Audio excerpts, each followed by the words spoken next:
Recent గా middle east లో ఉన్న యునైటెడ్ అరబ్ ఎమిరేట్స్ యుఏఈ అనే దేశం ఒపెక్ గ్రూప్ నుండి బయటికి వస్తున్నట్టు అనౌన్స్ చేసింది. ఒపెక్ అంటే organisation of petroleum exporting countries. ఇందులో మొత్తం 12 దేశాలుంటాయి. వీళ్ళందరూ కంబైన్డ్ గా ఆయిల్ బిజినెస్ చేస్తారు. ప్రపంచం మొత్తానికి కావాల్సిన టోటల్ ఆయిల్ లో దాదాపు 40% ఆయిల్ ని ఒపెక్ కంట్రీసే సప్లై చేస్తాయి. అలాంటి గ్రూప్ నుండి ఇప్పుడు యుఏఈ బయటికి వచ్చేసి వాళ్ళ దేశంలో ప్రొడ్యూస్ అయ్యే ఆయిల్ ని వాళ్లే సెపరేట్ గా అమ్ముకుని బిజినెస్ చేయబోతున్నట్టు అనౌన్స్ చేసింది. ఈ నిర్ణయం కేవలం గల్ఫ్ కంట్రీస్ ని మాత్రమే కాదు, ప్రపంచ దేశాలు అన్నింటినీ షాక్ కి గురి చేసింది. దీనికి రీజన్ ఏంటంటే 1960s టైంకి క్రూడ్ ఆయిల్ ని ఎక్కువగా ప్రొడ్యూస్ చేసే దేశాలన్నీ కలిసి ఒక గ్రూప్ గా ఏర్పడి ఇంటర్నేషనల్ మార్కెట్ లో ఆయిల్ యొక్క సప్లైని అలాగే ప్రైస్ ని కంట్రోల్ చేస్తూ వచ్చాయి.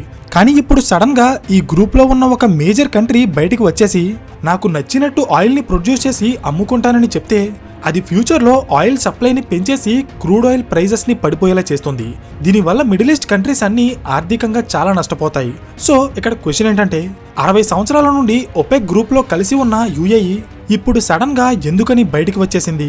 యుఏఈ బయటికి రావడం వల్ల అత్యధికంగా లాభం పొందే దేశం ఏదైనా ఉంది అంటే అది ఇండియాయే. అది ఎలాగో ఈ వీడియోలో క్లియర్ గా డిస్కస్ చేద్దాం. So let's begin.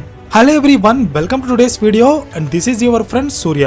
OPEC group లో ఉన్న దేశాలు ఎందుకు విడిపోతున్నాయో అర్థం కావాలంటే అసలు ఈ ఒపెక్ అనే సంస్థ ఎలా ఏర్పడిందో మీకు తెలియాలి.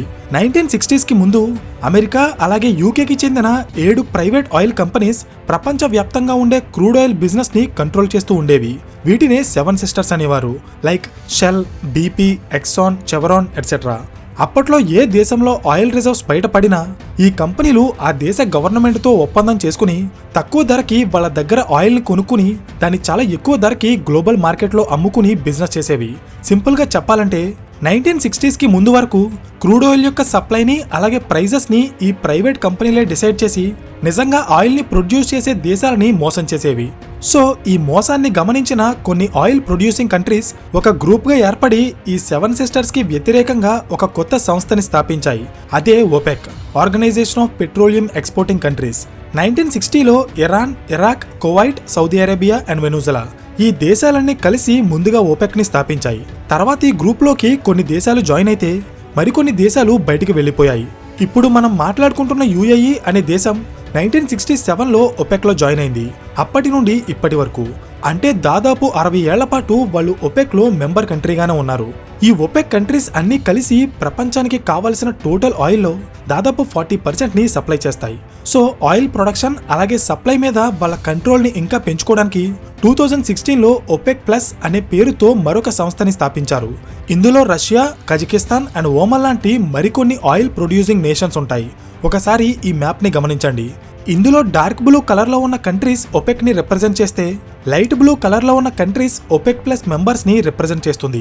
So OPEC and OPEC plus ఈ రెండు గ్రూప్స్ ని కంబైన్డ్ గా చూస్తే గ్లోబల్ ఆయిల్ రిజర్వ్స్ లో దాదాపు 80% రిజర్వ్స్ ని వీళ్ళే కంట్రోల్ చేస్తారు. అంటే ఇది ఎంత పవర్ఫుల్ సంస్థో మీరే అర్థం చేసుకోండి. ఒపెక్ యొక్క లక్ష్యం ఏంటంటే ఈ 7 సిస్టర్ కంపెనీస్ లాగా ఆయిల్ ని ఉత్పత్తి చేసే దేశాలని దోచుకోకుండా ఒకవైపు ఆయిల్ ని ఉత్పత్తి చేసే దేశాలకి మంచి ధర ఇస్తూనే మరోవైపు కన్జ్యూమర్స్ కి కావాల్సిన ఆయిల్ ని అన్ఇంటరప్టెడ్ గా సప్లై చేస్తూ గ్లోబల్ మార్కెట్ ని స్టేబుల్ గా మెయింటైన్ చేయాలి. ఇదే ఒపెక్ గ్రూప్ యొక్క మెయిన్ ఆబ్జెక్టివ్. మార్కెట్ ని స్టేబుల్ గా మెయింటైన్ చేయాలంటే డిమాండ్ కి సరిపడా ఆయిల్ ని మాత్రమే ప్రొడ్యూస్ చేయాలి. అది ఎక్కువ కాకూడదు, అలాగే తక్కువ కాకూడదు. సప్లై ఎక్కువైతే డిమాండ్ తగ్గిపోయి ప్రైస్ పడిపోతుంది. సేమ్ అలాగే సప్లై తక్కువైతే డిమాండ్ పెరిగి ధర పెరిగిపోతుంది. సో ఈ సప్లైని ప్రాపర్ గా మెయింటైన్ చేయడానికి ఒపెక్ సంస్థ కోటా సిస్టమ్ ని ఫాలో అవుతుంది. అంటే మార్కెట్లో ఉన్న డిమాండ్ ని బేస్ చేసుకుని ఒపెక్ గ్రూప్ లో ఉన్న మెంబర్ కంట్రీస్ ఒక రోజుకి ఎంత ఆయిల్ ని ప్రొడ్యూస్ చేయాలి అనేది ఈ కోటా సిస్టమ్ డిసైడ్ చేస్తుంది. ఏ దేశం దగ్గర అయితే ఎక్కువ ఆయిల్ రిజర్వ్స్ ఉంటాయో వాళ్ళకి ఎక్కువ కోటా వస్తుంది. సేమ్ అలాగే తక్కువ ఆయిల్ ఉన్న వాళ్ళకి తక్కువ కోటా వస్తుంది. ఈ విషయాన్ని బాగా గుర్తుపెట్టుకోండి, ఎందుకంటే అసలు ప్రాబ్లం ఇక్కడే వచ్చింది. మిడిల్ ఈస్ట్ లో ఉన్న చాలా దేశాలు ఎక్కువగా ఆయిల్ ద్వారానే డబ్బు సంపాదిస్తాయి. ఆ దేశాల్లో ఒకటైన యుఏఈ కూడా ఆయిల్ యొక్క క్వాలిటీని అలాగే ప్రొడక్షన్ ని పెంచడానికి వాళ్ళ దేశంలో ఉన్న ఆయిల్ ఇన్ఫ్రాస్ట్రక్చర్ మీద చాలా హెవీగా డబ్బు ఇన్వెస్ట్ చేసింది. కొన్ని ఎస్టిమేట్స్ ప్రకారం యుఏఈ దేశం ఇప్పటి వరకు దాదాపు $500 బిలియన్ ఇన్వెస్ట్ చేసి వాళ్ళ దేశంలో ఆయిల్ ఇన్ఫ్రాస్ట్రక్చర్ ని డెవలప్ చేసింది. అంటే ఇండియన్ కరెన్సీలో సుమారు 46 లక్షల కోట్ల రూపాయలన్నమాట. సో ఈ ఇన్వెస్ట్మెంట్స్ ద్వారా యుఏఈ తన ప్రొడక్షన్ కెపాసిటీని రోజుకి 4.8 మిలియన్ బ్యారెల్స్ కి పెంచుకుంది. అలాగే 2027 వచ్చేటప్పటికి రోజుకి 5 మిలియన్ బ్యారెల్స్ ప్రొడ్యూస్ చేయాలని టార్గెట్ పెట్టుకుంది. కానీ ఇక్కడ వచ్చిన ప్రాబ్లం ఏంటంటే యుఏఈ ఒపెక్ కంట్రీస్ లో మెంబర్ అవ్వడం వల్ల వాళ్ళు ఇచ్చిన కోటాని ఫాలో అవుతూ వాళ్ళు చెప్పినంత ఆయిల్ ని మాత్రమే ప్రొడ్యూస్ చేయాలి. రీసెంట్ గా ఒపెక్ ఇచ్చిన కోటా ప్రకారం యుఏఈ దేశం రోజుకి 3.5 మిలియన్ బ్యారెల్స్ ఆయిల్ మాత్రమే ప్రొడ్యూస్ చేయాలి. ఇది వాళ్ళ కెపాసిటీ కంటే చాలా తక్కువ. దీనివల్ల యుఏఈ చాలా నష్టపోతుంది. ఎందుకంటే ఆయిల్ ని ఎక్కువగా ప్రొడ్యూస్ చేస్తేనే వాళ్ళు ఎక్కువ డబ్బు సంపాదించగలుగుతారు.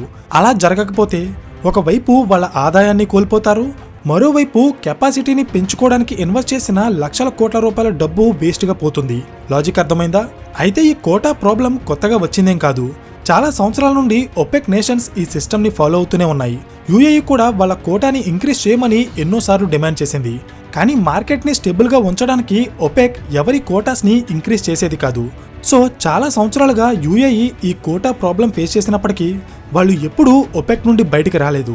కానీ ఇప్పుడు సడన్ గా ఆ డెసిషన్ తీసుకోవడానికి కారణం ఏంటంటే రీసెంట్ గా జరుగుతున్న ఇరాన్ ఇజ్రాయెల్ వార్ వల్ల ఇరాన్ స్ట్రైట్ ఆఫ్ హార్మోజ్ ని బ్లాక్ చేసి క్రూడ్ ఆయిల్ యొక్క సప్లైని ఆపేసింది.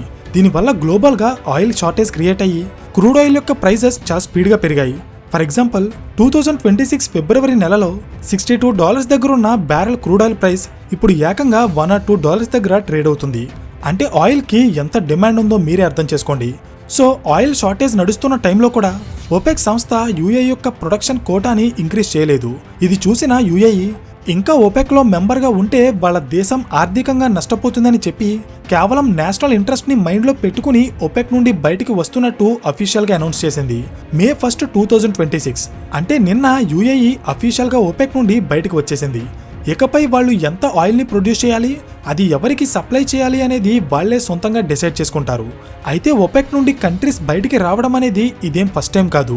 Already Qatar, Indonesia and Angola లాంటి దేశాలు ఒపెక్ నుండి బయటికి వచ్చేసాయి. కానీ వాటితో పోలిస్తే యుఏఈ యొక్క ఇంపాక్ట్ చాలా ఎక్కువగా ఉంటుంది. ఎందుకంటే ఒపెక్ మెంబర్స్ లో అత్యధికంగా ఆయిల్ ని ప్రొడ్యూస్ చేసే దేశాల్లో యుఏఈ కూడా ఒకటి. అంతేకాదు యుఏఈ ప్రొడ్యూస్ చేసే ఆయిల్ వేరే దేశాలతో పోలిస్తే చాలా క్వాలిటీగా ఉంటుంది. అలాంటి దేశం ఇప్పుడు ఆ సంస్థ నుండి బయటికి వచ్చేస్తే అది ఒపెక్ యొక్క టోటల్ ప్రొడక్షన్ మీద చాలా ఇంపాక్ట్ చూపిస్తుంది. అంతేకాదు ఇప్పుడు యుఏఈ బయటికి వచ్చి ఆయిల్ యొక్క ప్రొడక్షన్ ని పెంచడం వల్ల గ్లోబల్ మార్కెట్లో ఆయిల్ సప్లై పెరిగి క్రూడ్ ఆయిల్ ప్రైజెస్ భారీగా పడిపోయే అవకాశం ఉంది. ఎందుకంటే ఒక గ్రూప్ నుండి ఒక దేశం బయటికి వచ్చి ఆయిల్ ప్రొడక్షన్ పెంచడం ద్వారా ఎక్కువ డబ్బు సంపాదిస్తే ఆ గ్రూప్ లో ఉన్న మిగతా దేశాలు కూడా సొంత లాభం చూసుకుని బయటికి వచ్చేస్తాయి. అప్పుడు ఓవరాల్ గా ఆయిల్ సప్లై పెరిగి ప్రైస్ తగ్గిపోతుంది. ఇది నేనేదో నార్మల్ గా చెప్తున్నది కాదు. గతంలో ఆల్రెడీ ఒకసారి ఈ సిచ్యువేషన్ వచ్చింది. ఫర్ ఎగ్జాంపుల్ 2014 లో ఒక barrel crude oil price international market లో $105 ఉండేది. ఆ టైంలో అమెరికా సడన్ గా ఆయిల్ ప్రొడక్షన్ ఇంక్రీజ్ చేసింది. సప్లై పెరగడం వల్ల క్రూడ్ ఆయిల్ ప్రైజెస్ పడిపోవడం స్టార్ట్ అయ్యాయి. ఆ టైంలో ఒపెక్ కంట్రీస్ ప్రొడక్షన్ ని తగ్గించి ఉంటే సప్లై కంట్రోల్లోకి వచ్చి ప్రైజెస్ స్టెబిలైజ్ అయ్యేవి. కానీ ఒపెక్ కంట్రీస్ అలా చేయలేదు. వాళ్ళు కూడా అమెరికాకి పోటీగా ఆయిల్ ప్రొడక్షన్ ని కంటిన్యూ చేశారు. దీనివల్ల మార్కెట్లో ఆయిల్ యొక్క సప్లై పెరిగిపోయి ప్రైజెస్ భారీగా పడిపోయాయి. ఎంతలా అంటే 2014 లో $105 ఉన్న బ్యారెల్ క్రూడ్ ఆయిల్ ప్రైస్ 2016 వచ్చేటప్పటికి $27 కి పడిపోయింది. దీనివల్ల ఆయిల్ ప్రొడ్యూసింగ్ కంట్రీస్ చాలా నష్టపోయాయి. సేమ్ అలాగే ఇప్పుడు యుఏఈ బయటికి వచ్చి మార్కెట్లో ఆయిల్ సప్లైని ఇంక్రీజ్ చేస్తే అది ఖచ్చితంగా ప్రైస్ వార్కి దారి తీస్తుంది. సింపుల్ గా చెప్పాలంటే వాళ్ళలో వాళ్లే పోటీ పడుతూ ఫైనల్ గా ఆయిల్ ప్రైజెస్ ని పడిపోయేలా చేస్తారు. ఇది ఇండియా లాంటి మేజర్ ఆయిల్ ఇంపోర్టింగ్ కంట్రీస్ కి ఒక వరంలా మారుతుంది. బికాస్ ఇండియా ప్రపంచంలోనే 3rd largest oil importing country. మనం ప్రతిరోజు దాదాపు 5 మిలియన్ బ్యారెల్స్ ఆయిల్ ని కన్జ్యూమ్ చేస్తాం. ఒకసారి ఈ డేటా చూడండి. 2020 లాక్డౌన్ టైంలో ఆయిల్ కి డిమాండ్ తగ్గి ఆయిల్ ప్రైజెస్ భారీగా పడిపోయాయి. అప్పుడు ఇండియన్ గవర్నమెంట్ ఆయిల్ మీద స్పెండ్ చేసిన అమౌంట్ కేవలం $62 బిలియన్ మాత్రమే. లాక్డౌన్ ఎత్తేసిన తర్వాత ఆయిల్ ప్రైజెస్ పెరుగుతూ వచ్చాయి. దీంతో గవర్నమెంట్ స్పెండ్ చేసే డబ్బు కూడా 62 బిలియన్ నుండి 242 బిలియన్ కి చేరింది. అంటే దీని అర్థం క్రూడ్ ఆయిల్ ప్రైజెస్ తగ్గిన ప్రతిసారి మన గవర్నమెంట్ కి చాలా డబ్బు మిగులుతుంది. ఆల్రెడీ మనం యుఏఈ నుండి చాలా ఆయిల్ ని కొనుక్కుంటున్నాం. ఫర్ ఎగ్జాంపుల్ ఇండియా ఇంపోర్ట్ చేసుకునే టోటల్ ఆయిల్లో 10% ఆయిల్ మనకి యుఏఈ సప్లై చేస్తుంది. ప్రెజెంట్ యుఏఈ ఒపెక్ నుండి బయటికి వచ్చేసింది కాబట్టి ఫ్యూచర్ లో ఇండియా అలాగే యుఏఈ మధ్య ఆయిల్ ట్రేడ్ అనేది ఇంకా పెరిగే అవకాశం ఉంది. ఎందుకంటే యుఏఈ మనకి నియరెస్ట్ కంట్రీ అవ్వడం వల్ల వాళ్ళ నుండి మనం ఆయిల్ ఇంపోర్ట్స్ ని పెంచుకుంటే మనకి ట్రాన్స్పోర్టేషన్ కాస్ట్ కూడా చాలా సేవ్ అవుతుంది. అందుకే ఇంటర్నేషనల్ మీడియా అంతా యుఏఈ ఒపెక్ నుండి బయటికి రావడం వల్ల ఇండియాకే ఎక్కువ లాభం వస్తుందని చెప్తున్నారు. అర్థమైందా? అయితే ఇండియాకి లాభం మాత్రమే కాదు, కొంత నష్టం కూడా జరుగుతుంది. ఇండియాకి చెందిన కొన్ని లక్షల మంది ప్రజలు జాబ్స్ కోసం గల్ఫ్ కంట్రీస్కి వెళ్లి అక్కడ పనిచేస్తారు. వాళ్ళు ప్రతి సంవత్సరం ఇండియాకి కొన్ని వేల కోట్ల రూపాయల డబ్బుని పంపిస్తారు. దీన్నే ఫారెన్ రెమిటెన్స్ అంటారు. సో ఒకవేళ ఫ్యూచర్లో ఆయిల్ ప్రైజెస్ తగ్గితే అప్పుడు గల్ఫ్ కంట్రీస్ చాలా నష్టపోతాయి. దీనివల్ల గల్ఫ్ కంట్రీస్ నుండి ఇండియాకి వచ్చే డబ్బు కూడా చాలా వరకు తగ్గిపోతుంది. బికాస్ ఆ దేశాలు డబ్బు సంపాదిస్తేనే అక్కడ పనిచేస్తున్న మన వాళ్ళకి డబ్బు వస్తుంది. ఇదంతా కూడా ఒక సైక్లిక్ ప్రాసెస్ అన్నమాట. సో ఇక్కడ పాయింట్ ఏంటంటే, నేషనల్ ఇంట్రెస్ట్ ని హైలైట్ చేస్తూ యూఏఈ ఒపెక్ నుండి బయటికి వచ్చేసినట్టే మిగిలిన కంట్రీస్ కూడా బయటికి వచ్చేస్తే అప్పుడు ఒపెక్ అనే ఆర్గనైజేషనే కొలాప్స్ అయిపోతుంది. అదే జరిగితే ఆయిల్ ప్రైజెస్ చాలా వాలటైల్ గా మారి మనం ఊహించిన స్థాయిలో పైకి కిందకి మూవ్ అవుతుంటాయి. సో ఫైనలీ యూఏఈ ఒపెక్ నుండి బయటికి రావడం మీద మీ ఒపీనియన్ ఏంటో కింద కామెంట్ చేయండి. ఈ వీడియో మీకు ఇన్ఫర్మేటివ్గా అనిపిస్తే ఖచ్చితంగా లైక్ చేసి ఇలాంటి మరిన్ని వీడియోస్ కోసం ఛానల్ని సబ్స్క్రైబ్ చేయండి. So thank you for watching and I will see you in the next video. Till then this is your friend Surya signing of.